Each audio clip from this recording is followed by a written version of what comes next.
York was eerily orange on Wednesday as smoke shrouded the city. If you're wondering just how bad the situation is there, well, the air quality was the worst since the 1980s, including after the 9/11 attacks, as per forecasters. And according to IQ Air, New York City yesterday morning had the worst levels of air pollution, surpassing New Delhi. Photos and videos coming out of New York show an orange-yellow hue to the sky caused by the wildfires raging across Canada. The haze actually drifted from wildfires raging in Quebec, some 500 miles away, by the way, wreaking havoc on air quality across the northeast US. But here are the top 5 updates on this story for you. The smoke was so thick, New York City was briefly ranked as the most polluted city in the world. The Environmental Protection Agency issued its highest warning for pollution, a code maroon, for hazardous air quality. This, as thick smoke from wildfires burning hundreds of miles away in Canada was set to continue to choke much of the northeast US through this weekend as well.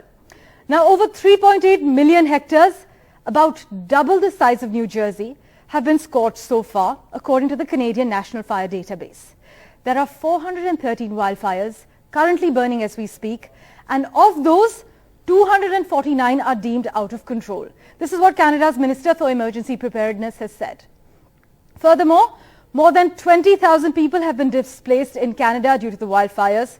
Quebec, which is facing 150 active wildfires, is responsible for the pollution over New York as we speak.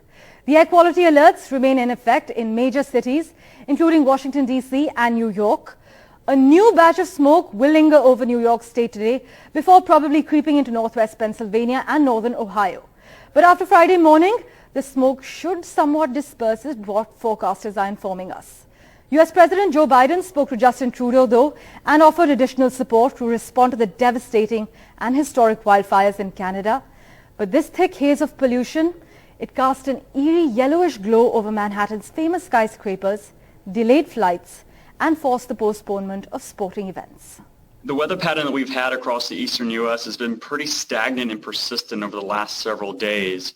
And so what that has done is allowed all that smoke from the Canadian wildfires to kind of get lofted into the air, and then it gets transported down to the eastern U.S. and then it just settles there because there isn't a lot of changing weather patterns to kind of move it around and clear it out. So when we have a pretty stagnant or blocky weather pattern, that allows all that smoke and haze to kind of just settle and permeate through the atmosphere. And that's kind of what we expect to see over the next couple of days across the eastern U.S. Unfortunately, we don't see a lot of improvement, at least to the end of the week, where we'll probably have some of that poor air quality and pretty hazardous air quality conditions.